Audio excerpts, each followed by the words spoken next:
शीर्षक प्यार की परछाई। भाग 1। राजकुमारी की तन्हाई। राजा वीरेंद्र सिंह अपने राज्य प्रतापगढ़ के एक लोकप्रिय और शक्तिशाली शासक थे। उनके पास सब कुछ था, सोना, हाथी, सेना, महल। लेकिन एक चीज उन्हें बेहद प्रिय थी, उनकी इकलौती बेटी राजकुमारी राधिका। राधिका जितनी सुंदर थी उतनी ही विदुषी और दयालु भी, किंतु उसका मन अक्सर अकेला रहता। उसे महल के बंधनों में घुटन महसूस होती थी। वह महलों की दीवारों से निकलकर उस दुनिया को देखना चाहती थी जहां आम लोग रहते हैं, हंसते हैं, रोते हैं, मेहनत करते हैं। एक दिन वह चुपके से महल से बाहर निकल आई। गांव के रास्तों पर चलते हुए उसने पहली बार खेतों को करीब से देखा। वहां की मिट्टी, वहां की खुशबू और सबसे बढ़कर वहां के लोगों की सादगी ने उसके दिल को छू लिया। भाग 2। मुलाकात एक आम लड़के से। राधिका की नजर एक लड़के पर पड़ी जो मिट्टी से सने हाथों से खेत में हल चला रहा था। वह एक गरीब किसान का बेटा था आरव। उसकी आंखों में मेहनत की चमक और आत्म सम्मान की आग थी। राजकुमारी को उसकी सादगी और ईमानदारी ने प्रभावित किया। राधिका ने अपनी पहचान छुपाई और खुद को राधा नाम की एक सामान्य लड़की बताया। आरव ने उसे गांव दिखाया, उसे आम जनजीवन के बारे में बताया। राधिका को वह दिन बेहद खास लगा। दोनों में धीरे धीरे दोस्ती होने लगी और फिर यह दोस्ती प्यार में बदलने लगी। भाग 3। सच का खुलासा। कुछ ही हफ्तों में आरव को पता चला कि राधा कोई आम लड़की नहीं बल्कि प्रतापगढ़ की राजकुमारी राधिका है।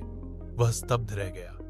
उसे समझ नहीं आया कि क्या वह एक राजकुमारी से प्रेम करने लायक है। उधर राधिका ने जब यह बात राजा वीरेंद्र सिंह को बताई तो वे क्रोधित हो उठे। एक किसान का बेटा एक राजकुमारी से?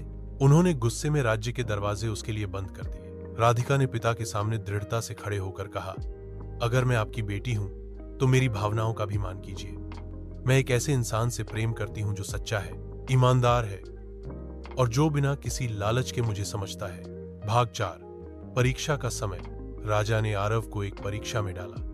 उन्होंने कहा, अगर तू मेरी बेटी से विवाह करना चाहता है तो तुझे खुद को साबित करना होगा, शौर्य से, सेवा से और बल से। राजा ने उसे 3 कठिन कार्य दिए। राज्य के दुर्गम जंगल से एक दुर्लभ औषधि लाना जो रानी के इलाज के लिए जरूरी थी। बाढ़ से तबाह हुए गांव का पुनर्निर्माण करना। राज दरबार में शूरवीरों की प्रतियोगिता जीतना। आरव ने बिना किसी डर के तीनों कार्यों को पूरा किया। उसने जंगलों में कई दिनों तक भटक कर वह औषधि ढूंढ निकाली। फिर गांव में मजदूरों के साथ रहकर गांव को फिर से बसाया। अंत में प्रतियोगिता में उसने राजकुमारों और योद्धाओं को हराकर प्रथम स्थान पाया। भाग 5।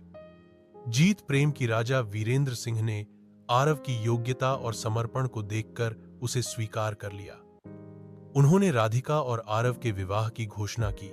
समस्त प्रतापगढ़ ने उस दिन उत्सव मनाया। एक गरीब किसान का बेटा जो मेहनत, सच्चाई और प्रेम की ताकत से राजकुमारी का दिल जीत सकाया, सिर्फ एक प्रेम कथा नहीं बल्कि समाज की बंदिशों को तोड़ने वाली मिसाल बन गई। राधिका और आरव ने मिलकर राज्य में शिक्षा, स्वास्थ्य और किसान कल्याण के लिए कई कार्य किए। उनका प्यार एक उदाहरण बन गया जिसने यह सिद्ध कर दिया कि प्यार न तो ऊंच नीच देखता है, न ही जन्म, जात या धन,